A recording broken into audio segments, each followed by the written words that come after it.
Hello बच्चों, let's read this question. The question says statement 1 दिया हुआ है for adsorption delta G, delta S and delta H all have positive values always. Statement 2 दिया हुआ हमारे पास adsorption is spontaneous process, randomness of disorder decreases during the adsorption. Option 1 है हमारे पास both statement 1 and 2 are correct. Option 2 है both statement 1 and 2 are incorrect. Option 3 है statement 1 is correct, statement 2 is incorrect. Option 4 है statement 1 is incorrect and statement 2 is correct, right? The key concept for this question is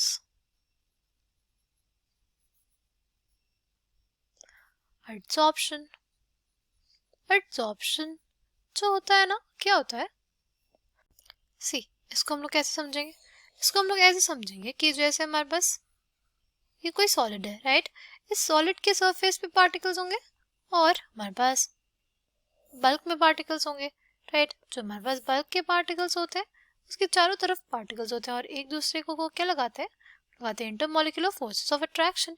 but जो हमारा surface का particle होता है वो तो सिर्फ उसके अगल बगल पार्टिकल्स और नीचे पार्टिकल्स है, ऊपर तो कोई पार्टिकल नहीं, यानी वो एक्सपीरियंस करता है अनबैलेंस्ड फोर्सेस, राइट? जो हमारा सरफेस का पार्टिकल होता है वो एक्सपीरियंस करता है क्या? वो एक्सपीरियंस करता है अनबैलेंस्ड फोर्सेस. सिंस वो अनबैलेंस्ड फोर्सेस एक्सपीरियंस करता है, इस वजह से उसके अंदर टेंडेंसी रहती है टू अडजॉर्ब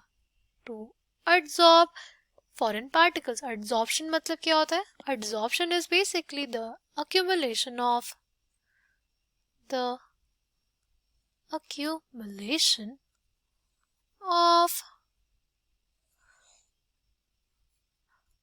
particles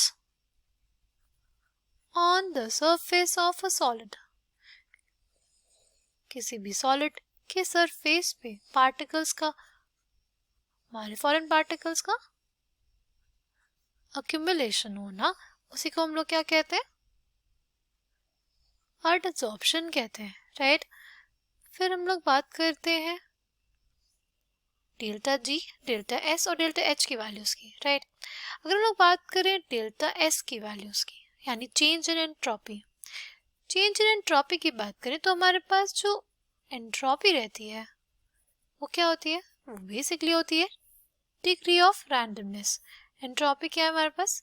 वो डिग्री ऑफ रैंडमनेस होती है, राइट? अगर हमारे पास कोई भी गैस है और हमारे सॉलिड सरफेस पे वो एब्जॉर्ब हो जा रही है तो क्या होगा? तो हमारे पास जो गैस है उसकी रैंडमनेस कम होगी. इसी वजह से हमारे पास हम ये बोलेंगे जो डेल्टा एस होता है वो क्या होता है? वो इसके लिए नेगेटिव होता है. डेल्टा एस क्या होता है इसके लिए? वो नेगेटिव होता है, ठीक? फिर नेक्स्ट बात करते हैं डेल्टा एच की. सी, अगर हमारे पास एब्जॉर्प्शन हो रहा है, राइट? तो ये जो सरफेस है जिसको हम लोग एड्सॉर्बेट बोलते हैं और ये जो पार्टिकल है इसको बोलते हैं एड्सॉर्बेंट. तो एड्सॉर्बेट और एड्सॉर्बेंट के बीच में क्या होता है? या तो केमिकल बॉन्ड का फॉर्मेशन होता है जिसको हम लोग केमिसॉर्प्शन बोलते हैं, या तो van der Waals forces of attraction रहती है जिसको हम लोग फिजिसॉर्प्शन बोलते हैं, राइट? उन दोनों में हमारे पास क्या है?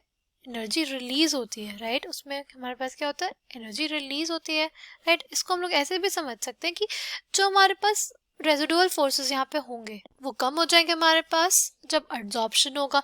और दूसरी चीज़ की हमारे पास जो सरफेस एनर्जी है उससे कम होगी, राइट? जो हमारी सरफेस एनर्जी है उसके कम होने की वजह से वो एज रिफ्लेक्ट होगी एज हीट. यानी हमारे पास जो एब्जॉर्प्शन होता है वो कैसा प्रोसेस होता है? वो एक एक्सोथर्मिक प्रोसेस होता है. अगर हमारे पास एक्सोथर्मिक प्रोसेस की बात करें तो उनके लिए जो चेंज इन एंथैल्पी होती है वो क्या होती है? नेगेटिव होती है, राइट? अब अगर हम लोग देखें delta G, delta G is basically equals to delta H minus T delta S. अगर हमारे पास डेल्टा एच की वैल्यू ज़्यादा और नेगेटिव हो गई तो हमारे पास जो डेल्टा जी आएगा इस प्रोसेस के लिए वो क्या आ जाएगा? वो आ जाएगा नेगेटिव. यूजुअली हमारे पास जो एब्जॉर्प्शन होता है वो क्या होता है? वो एक स्पॉन्टेनियस प्रोसेस होता है. वो कैसा प्रोसेस होता है? Spontaneous process. यानी उसके लिए जो डेल्टा जी होता है वो हमारे पास क्या होता है? नेगेटिव होता है, right? Now coming back to the question में क्या बोला था हमसे कि एब्जॉर्प्शन के लिए डेल्टा जी, डेल्टा एस और delta H all have positive values, ये स्टेटमेंट इनकरेक्ट हो गई। हमारे पास स्टेटमेंट 2 है, एडजॉर्प्शन इज स्पॉन्टेनियस प्रोसेस, ये स्टेटमेंट करेक्ट है। और फिर जो दिया है कि randomness of disorder decreases during adsorption, ये भी स्टेटमेंट करेक्ट है। तो हमारे पास जो स्टेटमेंट 2 है वो करेक्ट है, स्टेटमेंट 1 इनकरेक्ट है। तो हमारे पास इस क्वेश्चन का करेक्ट आंसर क्या हो जाएगा?